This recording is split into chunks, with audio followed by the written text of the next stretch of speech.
ವಂದೇ ಮಾತರಂ ರಾಷ್ಟ್ರೀಯ ಗೀತೆ. ರಾಷ್ಟ್ರೀಯ ಗೀತೆಗೆ ಅಪಮಾನ ಮಾಡೋದು ಅದು 1971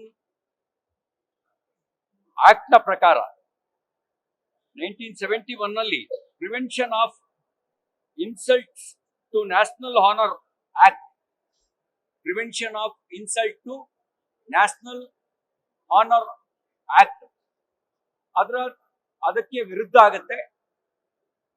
ಕೆಪಿಸಿಸಿ ಅಧ್ಯಕ್ಷರು ನಾನು ಹೇಳಲ್ಲ ಅಂತ ಅನ್ನೋದು ಕೂಡ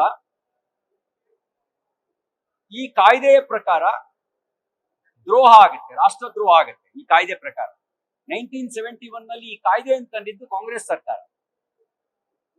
ಅದು ರಾಷ್ಟ್ರ ಧ್ವಜಕ್ಕೆ ಅಪಮಾನ ಮಾಡೋದಿರ್ಲಿ, ರಾಷ್ಟ್ರೀಯ ಸ್ಮಾರಕಗಳಿಗೆ ಅಪಮಾನ ಮಾಡೋದಿರ್ಲಿ, ಸಂವಿಧಾನಕ್ಕೆ ಅಪಮಾನ ಮಾಡೋದಿರ್ಲಿ, ರಾಷ್ಟ್ರ ಗಾನ ಮತ್ತು ರಾಷ್ಟ್ರಗೀತೆಗೆ ಅಪಮಾನ ಮಾಡೋದಿರ್ಲಿ, ಇವೆಲ್ಲವೂ ಕೂಡ ಈ ಆಕ್ಟ್ ನ ಒಳಗಡೆ ಬರ್ತವೆ.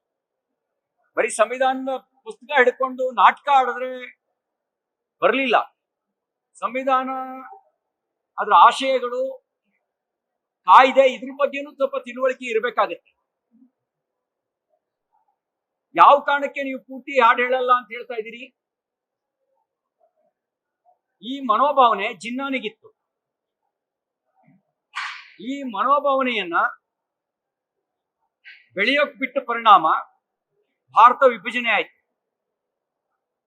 ಈಗ ಕಾಂಗ್ರೆಸ್ ಮಾಡ್ತಿರೋದು ಕೂಡ ಜಿನ್ನಾ ಮನಸ್ಥಿತಿಯ ಪ್ರದರ್ಶನವನ್ನ. ಕೋಟ್ಯಾಂತರ ಜನರಿಗೆ ಪ್ರೇರಣೆ ಕೊಟ್ಟಂತ ಸ್ವಾತಂತ್ರ್ಯ ಹೋರಾಟಕ್ಕೆ ಮಂತ್ರವಾಗಿದ್ದು ವಂದೇ ಮಾತರಂ. ಆ ವಂದೇ ಮಾತರಂ ತುಂಡು ಮಾಡೋದ್ರ ಮೂಲಕ ದೇಶವನ್ನ ತುಂಡು ಮಾಡೋದಕ್ಕೆ ಬುನಾದಿಯನ್ನ ಹಾಕ್ತು ಕಾಂಗ್ರೆಸ್. ಈಗ ಮತ್ತೇನ್ ಮಾಡ್ಲಿಕ್ಕೆ ಕೊಟ್ಟಿದ್ದೀರಿ?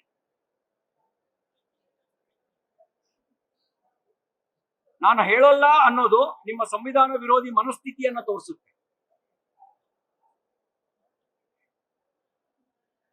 ಸಾರ್ವಜನಿಕವಾಗಿ ಸರ್ಕಾರಿ ಕಾರ್ಯಕ್ರಮಗಳಲ್ಲಿ ರಾಷ್ಟ್ರಗೀತೆ ಮತ್ತು ರಾಷ್ಟ್ರ ಗಾನವನ್ನ ಹೇಳಲೇಬೇಕಾಗುತ್ತೆ. ಅದನ್ನು ಉಲ್ಲಂಘಿಸಿದ್ರೆ ಕಾನೂನಾತ್ಮಕ ಕ್ರಮವನ್ನ, ಎಷ್ಟೇ ದೊಡ್ಡವರಿದ್ರು ಕೂಡ ಅವ್ರ ಮೇಲೆ ಕಾನೂನು ಕ್ರಮ ಆಗೇ ಆಗುತ್ತೆ. ನ್ಯೂಸ್ ಫಸ್ಟ್, ನಿರ್ಭೀತಿಯಿಂದ ನಿಮ್ಮ ಪರವಾಗಿ.